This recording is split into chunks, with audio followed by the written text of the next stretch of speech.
मैं कहता हूं कि politics is not a suitable place for mister Singha. ये गलती हो गई ठेक के लोगों से पिछली बार। आपको एक ड्रामा कंपनी में भर्ती होना चाहिए। आपको जयराम जी का धन्यवाद करना चाहिए था व्यक्तिगत रूप से जाकर के कि आपने मानी मांगे भी मानी, भारतीय जनता पार्टी की मांगे भी मानी, लेकिन आप जो दूसरे दिन जेल भरो आंदोलन की बात करते। इसलिए इस मंच के माध्यम से मैं भारतीय जनता पार्टी के बूथ के कार्यकर्ता को, भारतीय जनता पार्टी के नेतृत्व को, मंचासीन नेतृत्व, मंच से बाहर नेतृत्व, लेकिन इस विधानसभा निर्वाचन क्षेत्र का जो नेतृत्व है, बधाई देना चाहता हूं कि बड़ा गांव की कई सालों से लंबित पड़ी मांग को भारतीय जनता पार्टी ने उठाया और आदरणीय मुख्यमंत्री जी ने बड़ा गांव को सब तहसील देकर के इस क्षेत्र का नाम रोशन। अनमोल रिश्तों के लिए बहुत कम स्थानों पर देवता ब्रह्मा के, भगवान ब्रह्मा के मंदिर हैं। ब्रह्मा सृष्टि के रचयिता हैं। जिस सृष्टि पर हम आते हैं, भगवान भी अवतार लेते हैं। उस सृष्टि की रचना जो है वो भगवान ब्रह्मा ने की है। ऐसे इस पुण्य स्थान पर जहां ब्रह्मेश्वर देव का मंदिर है, मैं ब्रह्मेश्वर देव को नमन करते हुए आप सभी पुण्य आत्माओं को भी इस मंच से एक बार पुनः नमन करता हूं। आप सबको अभिनंदन करता हूं। और आपने जिस गर्मजोशी के साथ नरेश जी का, हम सबका, भारतीय जनता पार्टी के नेतृत्व का स्वागत किया है, उसके लिए भी आपका बहुत बहुत धन्यवाद करता हूं। ये बड़ा गांव है। ये बड़ा गांव कुछ और बड़ा हुआ क्या? लग रहा है कि कुछ और बड़ा हुआ। जिस उपलक्ष्य में आज हम यहां बैठे हैं, सांगरी का केंद्र बिंदु, एक वक्त सांगरी रियासत की राजधानी जिसे कहा जाता है, उसका एक केंद्र बिंदु बड़ा गांव 16 अगस्त हम ठेक वाले याद रखते हैं, क्योंकि 16 अगस्त को ठेक में प्रजामंडल ने एक सरकार बनाई थी और ठेक रियासत भारतीय राष्ट्र की ऐसी पहली रियासत थी जहां राजा को मजबूर किया गया कि राजा राज छोड़ो और लोकप्रिय सरकार जनता बनाएगी। वो इतिहास पूरे भारत में अगर कहीं रचा गया था तो ठेक के प्रजामंडल ने ठेक के पोटैटो ग्राउंड में 16 अगस्त 1947 को रचा था, जहां भारत की पहली प्रजातांत्रिक सरकार बनी थी। इसलिए हम ठेक वाले 16 अगस्त को बहुत जबरदस्त तरीके से मनाते हैं।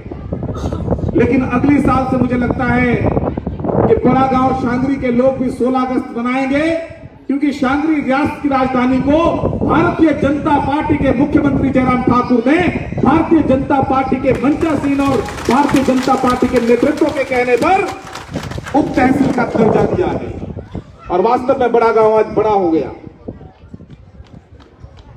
माननीय मुख्यमंत्री जी के दौरे से पूर्व कई वर्षों से यहां का भारतीय जनता पार्टी का स्थानीय अध्यक्ष, ग्राम केंद्र के अध्यक्ष, मंडल में पदाधिकारी अनेकों बार कहा करते थे कि अगर बड़ा गांव सब तहसील बन जाए तो शांगरी को बहुत लाभ होगा। हम इन्हें कहते थे कि कोई भी इंस्टीट्यूशन जब खुलता है तो वो माननीय मुख्यमंत्री की घोषणा के बाद ही खुलता है, और माननीय मुख्यमंत्री घोषणा अमूमन तब करते हैं जब उस विधानसभा क्षेत्र के दौरे पर आते हैं। कोरोना काल के कारण माननीय मुख्यमंत्री जी के दौरे इस क्षेत्र में नहीं हो पाए, लेकिन 16 अगस्त का अवसर आया तो हम लगभग एक हफ्ते पहले मैं, नरेश जी, हमारे मंडल के अध्यक्ष, हमारे महामंत्री उपाध्यक्ष, सब माननीय मुख्यमंत्री जी के पास गए। माननीय मुख्यमंत्री जी आजकल प्रगतिशील हिमाचल प्रदेश के 75 वर्ष ऐसे कार्यक्रम कर रहे हैं, और उन कार्यक्रमों में एक मर्यादा है कि ये कार्यक्रम विकास यात्रा 1948 से 2022 तक क्या रही उस पर केंद्रित है, उसमें विकास की घोषणा नहीं होती। लेकिन हम गए, नरेश जी ने, मैंने, मंडल अध्यक्ष जी ने, पदाधिकारियों ने आग्रह किया कि आपका ठेक दौरा हो नहीं पाया, लेकिन इस कार्यक्रम में कुछ मर्यादाएं हैं, परंतु उन मर्यादाओं को ठेक में आपको थोड़ा सा लांघना पड़ेगा। हमको कुछ योजनाएं और कुछ इंस्टीट्यूशन चाहिए। तो उन्होंने पूछा कि बताओ 2-3 तुम्हारी प्राथमिकताएं क्या है। तो उसमें सबसे पहली प्राथमिकता हमने कही कि मतियाना और बड़ा गांव को 2 सब तहसील चाहिए। हमने कहा ठियोग के अस्पताल को 150 से 200 बेडेड कर दीजिए। हमने कहा कि मतियाना में एक सीएचसी हो जाए। कुमारसंद क्षेत्र की भी कुछ और मांगे हैं, तो उन्होंने कहा कि कुमारसंद क्षेत्र में आएंगे, वहां की घोषणाएं भी करेंगे। ठियोग में एक आधी घोषणा आपको बता दो जो प्रमुख लगती है। तो हमने फिर आग्रह करके कहा कि नहीं, अगर आप आएंगे, अगर एक सब तहसील मतियाना होगी तो दूसरी बड़ा गांव भी होनी चाहिए। माननीय मुख्यमंत्री जी ठियोग आए, फिर कमरे में पूछा कि मान जाओ सब तहसील एक। हमने कहा फिर एक भी नहीं होगी तो दो। माननीय जयराम जी वो इतने करुणामयी है, इतने दयालु मुख्यमंत्री हैं कि उन्होंने कहा मैंने आज तक एक साथ कहीं 2 सब तहसीलें दी। ठियोग विधानसभा निर्वाचन क्षेत्र को 2 तहसीलें दी। और उस कार्यक्रम में तय हुआ कि सरकार के अंदर जो लोग हैं सरकारी कार्यक्रमों उसमें मांग रखे, तो नरेश जी ने वो मांगे जो भारतीय जनता पार्टी ने एक मांग पत्र तैयार किया था, जो मुख्यमंत्री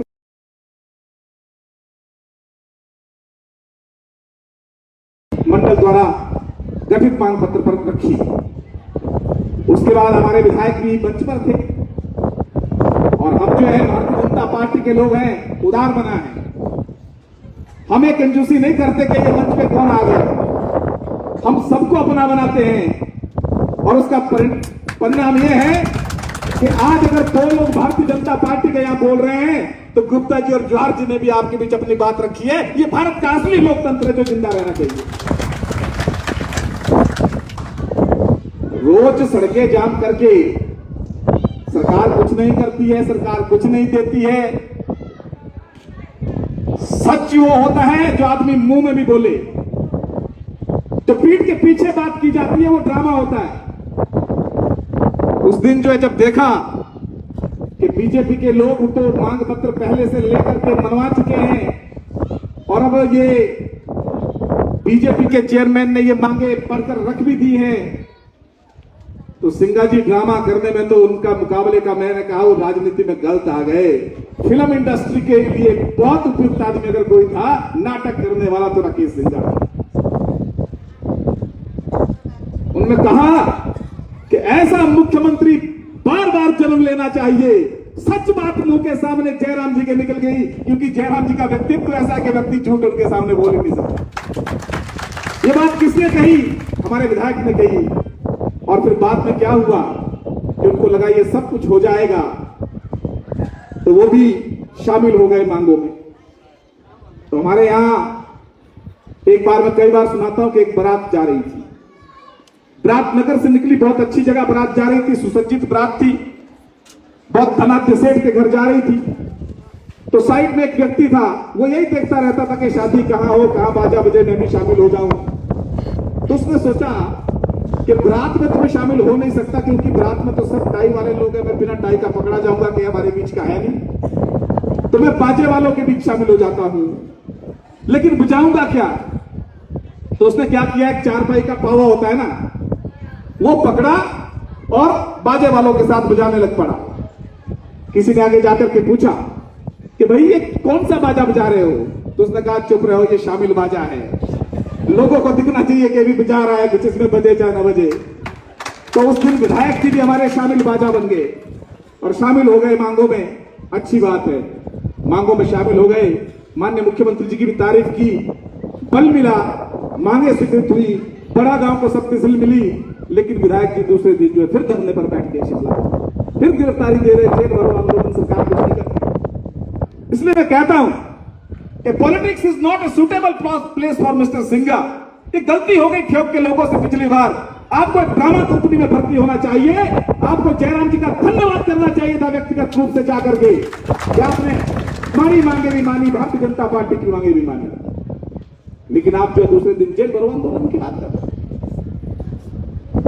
इसलिए इस मंच के माध्यम से मैं भारतीय जनता पार्टी के बूथ के कार्यकर्ता को, भारतीय जनता पार्टी के नेतृत्व को, मंचासीन नेतृत्व, मंच से बाहर नेतृत्व, लेकिन इस विधानसभा निर्वाचन क्षेत्र का जो नेतृत्व है, बधाई देना चाहता हूं कि बड़ा गांव की कई सालों से लंबित पड़ी मांग को भारतीय जनता पार्टी ने उठाया और आदरणीय मुख्यमंत्री जी ने बड़ा गांव को सब तहसील देकर के इस क्षेत्र का नाम रोशन।